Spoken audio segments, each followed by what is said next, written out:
Welcome to school tech Karnataka channel. Like ಮಾಡಿ, share ಮಾಡಿರಿ, subscribe ಮಾಡಿ ಹಾಗೂ ನೋಟಿಫಿಕೇಶನ್ ಆನ್ ಮಾಡಿಕೊಳ್ಳಿ.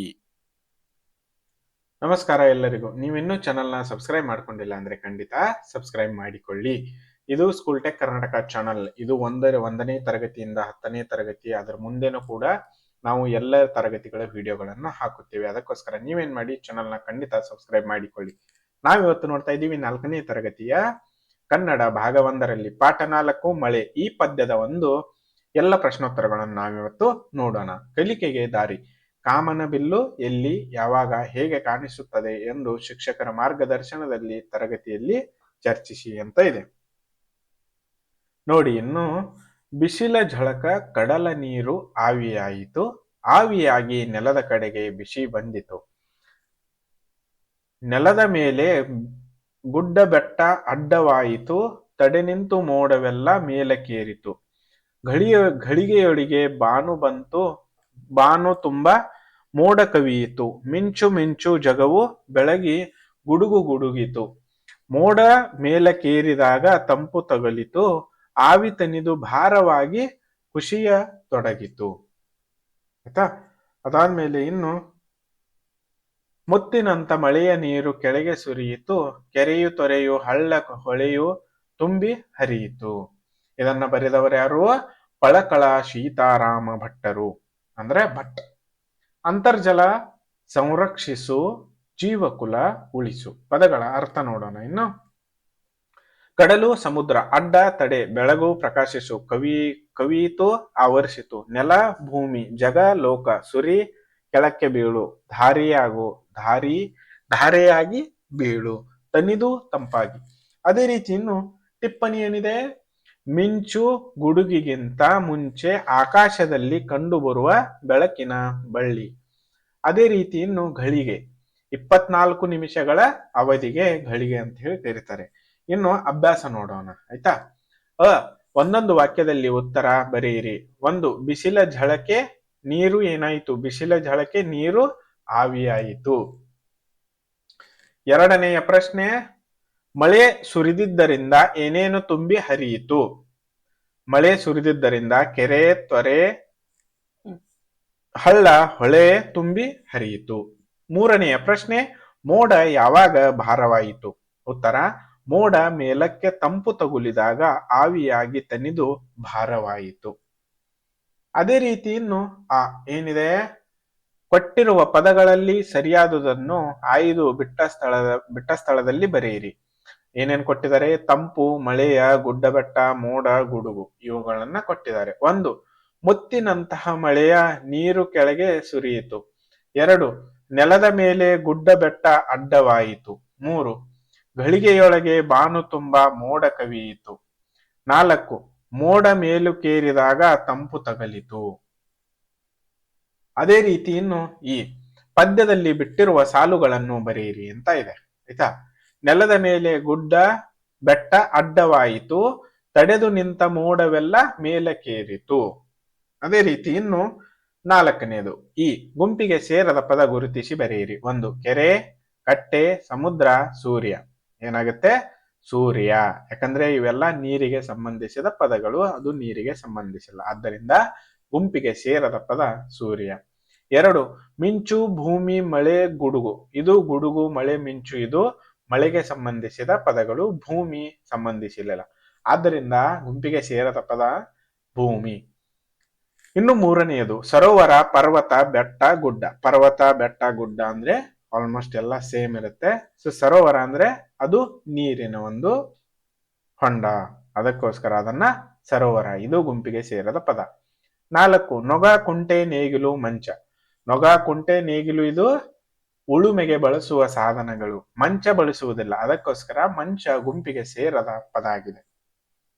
ಅದೇ ರೀತಿ ಇನ್ನು ಕೊಟ್ಟಿರುವ ಪದಗಳಿಗೆ ಸಮಾನಾರ್ಥಕ ಪದಗಳನ್ನು ಬರೆಯಿರಿ ಅಂತ ಹೇಳಿದ್ದಾರೆ. 1, 2, 3 ಕೊಟ್ಟಿದ್ದಾರೆ. ಕಾಡು, ವನ, ಅರಣ್ಯ, ಅಡವಿ. 2. ಸೂರ್ಯ, ರವಿ, ಭಾಸ್ಕರ, ಭಾನು. 3ನೇದು ಏನಿದೆ? ಭೂಮಿ, ಧರೆ, ಇಳೆ, ಧಾತ್ರಿ. ಅದಾದ್ಮೇಲೆ ಇನ್ನು ಭಾಷಾ ಚಟುವಟಿಕೆ. ಇಲ್ಲಿ ನೋಡಿ, ಅಕ್ಷರ ಬಳಸಿ ಪದ ರಚಿಸು, ತಿರುಗಿಸಿ ಓದಿ ಆನಂದಿಸಿ ಅಂತ ಇದೆ. ಮಾದರಿ ವಿಕಟ ಕವಿ, ಅದನ್ನ ಈ ಕಡೆದ್ದು ನೋಡಿದ್ರು ವಿಕಟ ಕವಿ ಕಾಣುತ್ತೆ. ಎರಡನೆಯದ ಆಮೇಲೆ ಇನ್ನು ಮೊದಲನೆಯದು ಅದು ಮಾದರಿ ಇತ್ತು ಉದಾಹರಣೆ. ಅದಾದ್ಮೇಲೆ ಇನ್ನೇನಿದೆ, ಮೊದಲನೆಯದು ಕನ ಅಂದ್ರೆ ಕನಕ. ಕನಕ ನೀವು ಎಕಡೆದು ಓಡ್ರಿ ಅದು ಸೇಮ್ ಆಗುತ್ತೆ. 2 ನಮನ. 3 ಸುರರ ರಸು ಅಂದ್ರೆ ಸುರರ ರಸು. ಅದಾದ್ಮೇಲೆ ಇನ್ನು 4ನೆಯದು ನವ ಜೀವನ. ಈ ಕಡೆಯಿಂದ ಓದಿ ಈ ಕಡೆಯಿಂದ ಓದಿ ಸೇಮ್ ಆಗುತ್ತೆ. ಅದಾದ್ಮೇಲೆ 5ನೆಯದು ಮದ್ರಾಸಿನ ಸಿದ್ರಾಮ. ಮದ್ರಾಸಿನ ಸಿದ್ರಾಮ. ಅದಾದ್ಮೇಲೆ ಇನ್ನು ಆ ಬರುತ್ತೆ ನೋಡಿ. ಆ ಏನಿದೆ, ಸೂಚನೆಗಳನ್ನು ಅರ್ಥೈಸಿಕೊಂಡು ಪದಬಂಧ ಪೂರ್ಣಗೊಳಿಸಿ ಪದಗಳನ್ನು ಓದಿ ಅಂತ ಇದೆ ಆಯ್ತಾ. ಸೊ ನಾವಿನ್ ನೋಡೋಣ, ಇಲ್ಲಿ ಎಡದಿಂದ ಬಲಕ್ಕೆ ಇದೆ. ಮೊದಲನೇದು 20 ನಿಮಿಷಗಳು ಹೀಗೆ ಹೇಳುತ್ತಾರೆ. ಏನು, ಘಳಿಗೆ 3 ಅಕ್ಷರ ಅದು. ಅದಾದ್ಮೇಲೆ ಎರಡನೇದು ಯಾವುದು, ಜೀವರಾಶಿ ನೆಲೆಸಿರುವ ಪ್ರಪಂಚ. ಯಾವುದು, ಜಗತ್ತು. ಇಲ್ಲಿದೆ ನೋಡಿ ಜಗತ್ತು, ಇಲ್ಲಿ ಎರಡನೇದು. ಅದಾದ್ಮೇಲೆ ಇನ್ನು 3ನೇದು ಕೆರೆ ಜೊತೆಯಲ್ಲಿರುವ ಜೋಡಿ ಪದ. ಯಾವುದು, 3ನೇದು ಕಟ್ಟೆ, ಕೆರೆ ಕಟ್ಟೆ. ಅದಾದ್ಮೇಲೆ ಇನ್ನು 4ನೆಯದು ನಾವು ನಿಂತಿರುವ ಸ್ಥಳ. ನಾವು ನಿಂತಿರುವ ಸ್ಥಳ ಯಾವುದು, ನೆಲ ಆಯ್ತಾ. ಅದಾದ್ಮೇಲೆ ಇನ್ನು 6 ಬೇಸಿಗೆ ಕಾಲದ ಪ್ರಭಾವವಿದು. ಬೇಸಿಗೆ ಕಾಲದ ಪ್ರಭಾವವಿದು ಯಾವುದು, 6ನೇದು ಬಿಸಿಲು ಆಯ್ತಾ. ಅದಾದ್ಮೇಲೆ ಇನ್ನು 7 ಮೋಡ ಕರಗಿ ಬೀಳುವುದು. ಮೋಡ ಕರಗಿ ಮಳೆ. ಅದಾದ್ಮೇಲೆ ಇನ್ನು 8ನೇದು ಮೇಲೆ ನೋಡಿದಾಗ ಕಾಣುವುದು. ಮೇಲೆ ನೋಡಿದಾಗ ಕಾಣುವುದು ಯಾವುದು, 8ನೇದು ಮುಗಿಲು. ಇಲ್ಲಿ ಬರ್ದಿದ್ದಾನೆ ನೋಡಿ ಮುಗಿಲು. ಅದಾದ್ಮೇಲೆ ಇನ್ನು 9ನೇ ಈ ಸಮಯ ಮುತ್ತಿನಂಥದು. 9ನೇದು ಎಲ್ಲಿದೆ ನೋಡಿ, ಹೊತ್ತು. ಈ ಸಮಯ ಅಂದ್ರೆ ಹೊತ್ತು. ಅದಾದ್ಮೇಲೆ ಇನ್ನು ಮೇಲಿನಿಂದ ಕೆಳಗೆ ಇದೆ, ಗಟ್ಟಿಯಾದ ಪದಾರ್ಥ ಇದು. ಗಟ್ಟಿಯಾದ ಪದಾರ್ಥ ಯಾವುದು, ಘನ. ಅದೇ ರೀತಿ 2ನೇದು ನೀರಿಗೆ ಮತ್ತೊಂದು ಹೆಸರು ಜಲ.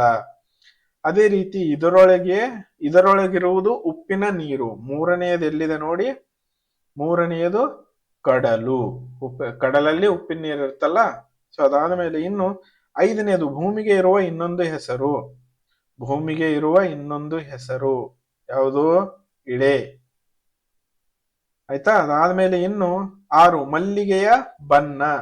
ಮಲ್ಲಿಗೆಯ ಬಣ್ಣ 6 ಎಲ್ಲಿದೆ ನೋಡಿ, ಮೇಲಿಂದ ಕೆಳಗೆ ಬಿಳಿ ಆಯ್ತಾ. ಅದಾದ್ಮೇಲೆ ಇನ್ನು ವಾಸ ಮಾಡಲು ಇದು ಬೇಕು. 7 ಎಲ್ಲಿದೆ, ಮನೆ. ವಾಸ ಮಾಡಲು ಮನೆ ಬೇಕು. ಅದೇ ರೀತಿ 8 ಕಪ್ಪೆ ಚಿಪ್ಪಿನಲ್ಲಿರುವುದು. 8ನೇದೆಲ್ಲಿದೆ, ಮುತ್ತು. ಕಪ್ಪೆ ಚಿಪ್ಪಿನಲ್ಲಿರುವುದು ಮುತ್ತು ಆಯ್ತಲ್ವಾ. ಸೊ ಇದು ಪದಬಂಧ ಆಯ್ತು. ಅದಾದ್ಮೇಲೆ ಇನ್ನು ಮಾದರಿಯಂತೆ ಪ್ರಾಸಪದಗಳನ್ನು ಬರೆಯಿರಿ ಅಂತ ಇದೆ. ಮಾದರಿ ಸುರಿಯಿತು ಹರಿಯಿತು, ತಗುಲಿತು ತೊಡಗಿತು, ಕವಿಯಿತು ಗುಡುಗಿತು, ಅಡ್ಡವಾಯಿತು ಮೇಲಕ್ಕೇರಿತು. ಅದೇ ರೀತಿ ಇನ್ನು ಈ ಮಾದರಿಯಂತೆ ಜೋಡು ನುಡಿಗಳನ್ನು ಬರೆಯಿರಿ. ಮಾದರಿ ಬೆಟ್ಟ ಬೆಟ್ಟಗುಡ್ಡ, ಕೆರೆ ಕೆರೆ ತೊರೆ, ಗುಡುಗು ಗುಡುಗು ಸಿಡಿಲು, ಕಸ ಕಸಕಡ್ಡಿ, ಮುತ್ತು ಮುತ್ತು ರತ್ನ ಆಯ್ತಾ. ಅದಾದ್ಮೇಲೆ ಇನ್ನು ಬಳಕೆ ಚಟುವಟಿಕೆ ಇದೆ ಆಯ್ತಾ. ಚಿತ್ರ ಗಮನಿಸು, ಕೊಟ್ಟಿರುವ ಪದಗಳನ್ನು ಬಳಸಿ ಕವನ ರಚಿಸಿ ಅಂತ ಇದೆ. ಕವಯಿತು ಮಳೆ ಇಳೆಗೆ, ಹೊಳೆ ಬೆಳೆಯು, ಮೋಡ ಬೆಳೆಯಿತು ಬಂದಿತು, ಇಳಿಯಿತು ತುಂಬಿತು, ಮೋಡ ಕವಿಯಿತು ಮಳೆಯು ಬಂದಿತು, ಇಳೆಗೆ ಇಳಿಯಿತು, ಹೊಳೆಯು ತುಂಬಿತು, ಬೆಳೆಯು ಬೆಳೆಯಿತು. ಇದು ಪದ್ಯ. ಅದೇ ರೀತಿ ಇನ್ನು ಯೋಚಿಸಿ ಬರೆಯಿರಿ ಅಂತ ಇದೆ. 1 ಮಳೆ ಹೆಚ್ಚಾಗುವುದರಿಂದ ಆಗುವ ಪರಿಣಾಮಗಳು ಯಾವುವು. ಮಳೆ ಹೆಚ್ಚಾಗುವುದರಿಂದ ಆಗುವ ಪರಿಣಾಮಗಳು: 1 ಬೆಳೆಗಳು ನಾಶವಾಗುತ್ತವೆ, 2 ಮಣ್ಣಿನ ಸವಕಳಿ ಆಗುತ್ತದೆ, 3 ಜಾನುವಾರುಗಳಿಗೆ ತೊಂದರೆ ಆಗುತ್ತದೆ, 4ನೇದು ವಿದ್ಯುತ್ ಕಡಿತವಾಗುತ್ತದೆ, 5 ರಸ್ತೆಗಳು ನಾಶವಾಗುತ್ತವೆ. ಅದೇ ರೀತಿ 2 ಯಾವ ಕಾಲದಲ್ಲಿ ಮರಗಿಡಗಳು ಚಿಗುರುತ್ತವೆ. ವಸಂತ ಕಾಲದಲ್ಲಿ ಮರಗಿಡಗಳು ಚಿಗುರುತ್ತವೆ, ಮಳೆಗಾಲದಲ್ಲಿ ಮರಗಿಡಗಳು ಚಿಗುರುತ್ತವೆ, ಏಕೆಂದರೆ ಗಿಡ ಮರಗಳಿಗೆ ಮಳೆಯ ನೀರು ಸಿಗುತ್ತದೆ. ಅದೇ ರೀತಿ ಇನ್ನು 3 ಮಳೆ ಬರುವ ಮುನ್ನ ಆಕಾಶದಲ್ಲಿ ಉಂಟಾಗುವ ಬದಲಾವಣೆಗಳನ್ನು ಗಮನಿಸಿ ಬರೆ. ಮಳೆ ಬರುವ ಮುನ್ನ ಮೊದಲು ಮೋಡವು ಕಪ್ಪಾಗುತ್ತದೆ, ಹೆಚ್ಚಿನ ಗಾಳಿ ಬೀಸುತ್ತದೆ, ಆಕಾಶದಲ್ಲಿ ಗುಡುಗು ಮಿಂಚು ಮತ್ತು ಸಿಡಿಲು ಕಂಡು ಬರುತ್ತದೆ, ನಂತರ ಮಳೆಯು ಪ್ರಾರಂಭವಾಗುತ್ತದೆ. ಅದೇ ರೀತಿ ಇನ್ನು 4 ಮಳೆಯೇ ಬರದಿದ್ದರೆ ಏನಾಗುತ್ತಿತ್ತು ಯೋಚಿಸಿ ಬರೆಯಿರಿ. ಮಳೆಯೇ ಬರದಿದ್ದರೆ ಜಲಮೂಲಗಳು ಮತ್ತು ಭೂಮಿ ಒಣಗುತ್ತದೆ, ರೈತರ ಬೆಳೆ ಬೆಳೆಯಲು ಸಾಧ್ಯವಾಗುವುದಿಲ್ಲ, ಕುಡಿಯಲು ನೀರು ಇಲ್ಲದಂತಾಗುತ್ತೆ, ಪ್ರಾಣಿ ಪಕ್ಷಿಗಳು ಬದುಕಲು ಕಷ್ಟವಾಗುತ್ತದೆ, ಬರಗಾಲ ಉಂಟಾಗುತ್ತದೆ. ಇದನ್ನ ಅನಾವೃಷ್ಟಿ ಅಂತ ಹೇಳಿ ಕರೀತಾರೆ. ಅದೇ ರೀತಿ ಜಾನಮರಿ, ಇದನ್ನ ನೀವು ಓದ್ಕೊಳ್ಳಿ. ಸೊ ಈ ಪಾಠದ ಪ್ರಶ್ನೋತ್ತರಗಳು ಎಲ್ಲ ಮುಗಿದಿರುತ್ತವೆ. ನಾವು ಮುಂದಿನ ಪಾಠದಲ್ಲಿ ಯಾವ್ದು ನೋಡೋಣ? ಪಾಠ 5 ಅಜ್ಜಿಯ ತೋಟದಲ್ಲಿ ಒಂದು ದಿನ. ಈ ಪಾಠದ ಪ್ರಶ್ನೋತ್ತರಗಳನ್ನು ನೋಡೋಣ. ನೀವು ಇನ್ನೂ ಸ್ಕೂಲ್ ಟೆಕ್ ಕರ್ನಾಟಕ ಚಾನಲ್ನ ಸಬ್ಸ್ಕ್ರೈಬ್ ಮಾಡ್ಕೊಂಡಿಲ್ಲ ಅಂದ್ರೆ ಖಂಡಿತ ಸಬ್ಸ್ಕ್ರೈಬ್ ಮಾಡ್ಕೊಳ್ಳಿ, ಲೈಕ್ ಮಾಡಿ ಹಾಗೂ ಶೇರ್ ಕೂಡ ಮಾಡಿರಿ ತಪ್ಪದೆ. Welcome to school tech Karnataka channel. Like ಮಾಡಿ, ಶೇರ್ ಮಾಡಿರಿ, ಸಬ್ಸ್ಕ್ರೈಬ್ ಮಾಡಿ ಹಾಗೂ ನೋಟಿಫಿಕೇಶನ್ ಆನ್ ಮಾಡಿಕೊಳ್ಳಿ.